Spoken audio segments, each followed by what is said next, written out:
Okay, ladies and gentlemen, so the notes you took earlier had to do with incomplete dominance and codominance. They also included blood types as well as sex-linked traits. So this takes you all the way to page 6 and 7 is sex-linked, and 8, this is a real thinking question. The notes that we're going to cover today will help you with this, I think, a little bit more. And that brings us to part 7, which is page 9 of the packet, the special notes. So we're going to give you information here that will especially allow you to do this matching section at the end. So please use the special notes for that purpose. So the special notes are set up for you so that a lot of it is just terminology, and they're just crazy words that are used to explain different things that happen in genetics that have no other explanations. So one is a term known as pleiotropy. And a pleiotropy is when you have a gene that has several superficially unrelated effects. My favorite one is that blue-eyed white cats are deaf, meaning they cannot hear. So if you have a white cat with pure blue eyes, it also cannot hear. So I have stories to tell, but we're short on time, so we'll kind of just move along here. Mink, the color Culmira, which is kind of the normal color of a mink coat, like a lightish tannish brownish color. These are deep sleepers. Kind of makes sense if you're a mink hunter and you come across a den of mink and they are deep sleepers, you're going to be able to catch them more easily than, let's say, a black mink or a white mink. Drosophila we'll be talking about a little bit later in this unit. They are fruit flies, so there are a variety of things that are affected by pleiotropies there as well. The one that you'll need to know for testing purposes is that there's something called a frizzle gene in chickens. It will affect their feathers. They kind of look like they have singed chicken feathers, and it reduces their ability to control their temperature changes. They have metabolic issues. They also have heart rate issues. So you can see on the matching section that you can go, oh, what was that word? Oh, pleiotropy. Here's pleiotropy. Here's frizzle feather. So they would match, and you can see how this would work then. Many morphisms. A polymorphism is when you have 2 or more forms that normally exist in the same species, like an American black bear. American black bear can be black in color, or they can be cinnamon in color. These are both normal phenotypes that exist in the same population. Why does it happen? We assume that it has to do with biodiversity or genetic variation or just an adaptation that certain bear would survive a different color better than others. So this is an example of a polymorphism. We can expand this to blood groups, the AB, and O blood types, and many forms of a gene that are normal. Delayed gene expressions, third term. There are a couple listed here. One is known as Huntington's chorea. This is a disorder, a genetic disease that affects people usually about in their mid-40s. And you may see on some of the doctor-y shows that you watch, someone has Huntington's disease. The old show House used to have a doctor on there that had this disorder. Oftentimes people with this disorder don't know they have it, and they go on and have their children, and then they find out they have it, and it gets passed on. So delayed gene is just that. You don't know you have it right away. It shows up later in your life. Baldness, another example, as well as eye pigment. So people will always argue, oh, I had blue eyes when I was little, and now I have green or brown eyes. And I'm like, no, it couldn't happen. Eye pigment is colored or coded for in your DNA, as is almost everything. And this pigment situation can change over time. So your eye pigments can change over time. Another example would be variations of gene expression. So there are some genes that have differences that are due to environmental factors. We're going to kind of flip right over to the other side here, and then we'll get back to Drosophila for a minute. I'm moving down to the environmental factors. There is something known as penetrance and gene expression, and they can be related to each other.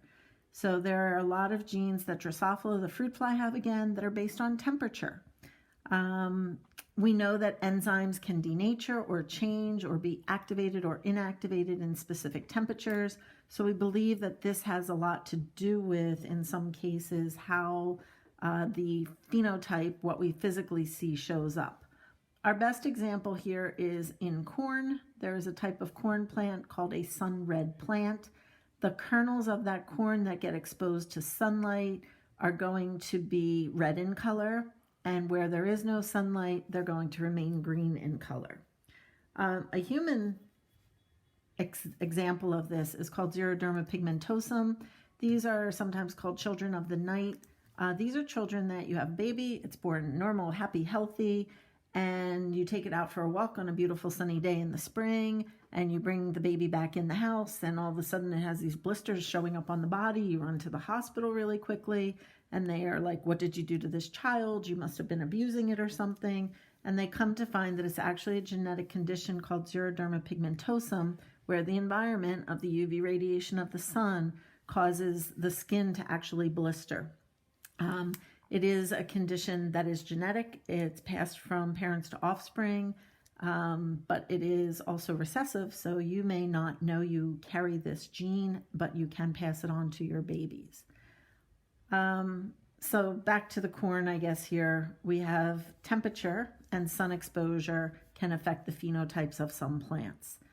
You've often seen this Himalayan rabbit example where you put an ice pack onto the rabbit's back and the fur changes color based on temperature, again, having to do with enzymes. And for those of you that really want to look up some stuff, check out turtle eggs, also crocodile eggs and alligator eggs. These eggs, when a sea turtle comes up to land to lay her eggs, her fertile eggs, depending on the temperature, is going to alter the sex of the turtle. Sometimes where they are in the nest, sometimes where they actually are on the beach. So it is the temperature that's going to determine the sex of the baby turtles. Backing it up, since I kind of skipped ahead here, we have a term known as penetrance. Here is how frequently are phenotypes seen in people that have specific genotypes. If a mutation in a gene causes an autosomal dominant disorder, there might be 95% penetrance, which means 95% of the people that have that genotype will show the phenotype of the disorder, but 5% will not. Huntington's disease can be one of those diseases. There are also examples of breast cancer where the gene is in the person, but they never develop the actual cancer. And then there's a condition known as retinoblastoma that affects eye and vision. There's examples of twins that have identical twins that have a gene for something like retinoblastoma. One twin gets it, the other does not.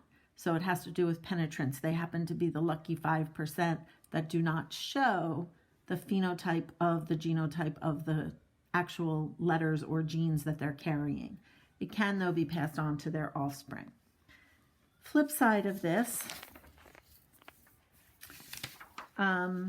epistasis. So obviously I'm skipping around a little. You certainly can read all of the details of these things or look them up online. But epistasis is when a gene interferes with the gene expression of something else. Our best example here is the color gene. In order for you to show pigment, your color gene needs to be turned on. If you do not have a color gene turned on, you have a recessive color gene, little c, and that means that you can be albino. Albino people or animals are people that cannot produce pigment, no matter how many dominant genes there are for skin color. So no matter your skin color, if your color genes are turned off, you're not going to express that color. So we have a little example down here that has to do with fur colors, and it tells us I need a dominant C color gene in order to show color big B black. I need a dominant C color gene in order to show little b recessive brown. If I do not have the dominant color gene, it doesn't matter what other genes I have, I'm going to show or display as white. That is called epistasis. Sex chromosomes. Hopefully we know in humans that females are homo, the same, gametic, gametes. So we are XX. we are homogametic females. If you are a male human, you would be hetero, different, gametic, gametes, XY. So in humans, our sex chromosomes, if they are the same, we are homogametic. If they are different, we are heterogametic. Grasshoppers, they have only one sex chromosome, so they are either XX female or X nothing male. Birds and butterflies reverse this situation. Bees have a strange condition that they go through where all the females are diploid and males are haploid. The females will develop from fertilized eggs. The males develop from unfertilized egg. These are your worker bees. We also will look at sex-linked traits in flies. I believe next week or so we'll be working on fly labs. One of the conditions or genes is the color of eyes in flies. And if a fly has white eyes, it is a sex-linked trait. This is the result of one gene and two alleles. Bringing us to hemizygous, so a continuation. Here we have some sex-linked traits that are on the X chromosome. In us, most of our sex-linked traits that we covered the other day are carried on the X chromosome.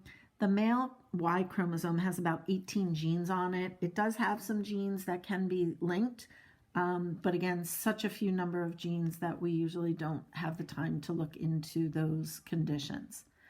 Bar bodies are inactivated X chromosomes, so the rule is that you need only one chromosome to be existent as a human. Females are XX, we know that. Sometime during embryological development, one of the X chromosomes is shut down, the other one is the one that displays. The shutdown chromosome is referred to as a bar body. This is why we can have Turner syndrome females who are X nothing. They would have no bar bodies, but you only need one X to be considered human. If you are a triple X female or a super female, you would be XXX, and two of the X's would shut down, so you would have two bar bodies. The deactivation of these X's typically occurs sometime during embryological development. That's why males can exist. They only need one X chromosome. The Y then gives them their male secondary sex characteristics. Our best example for bar bodies and something known as the Lyon's hypothesis is tortoiseshell cats. Tortie cats are often the result of bar bodies, and they're also the result of a sex-linked condition. So here would be the key, which go back to your packet. I believe it's page 8. It asks about tortoiseshell cats. So look up the color of a tortoiseshell cat. It's a multicolored kitty. If it is X big B, it is a female and she is yellow.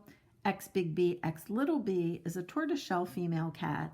X little b would be a black cat female. In order to be male, you can either be yellow or black because you have only one X. If you are a tortoiseshell male, it is the result of something called a non-disjunction. It's fairly rare. This would be a cat in this case that has Klinefelters. It is a male that has one bar body, and this male is typically sterile. If you go online and you look up Burrito, the kitty from the animal shelter here in, I guess it's considered Voorhees, you can see a little picture of this kitten known as Burrito that is a male tortoiseshell cat. So that covers the special notes, and mostly it's a matching section. Be familiar with some of the terms. You will see a couple of them on your test in the future. Have a good day.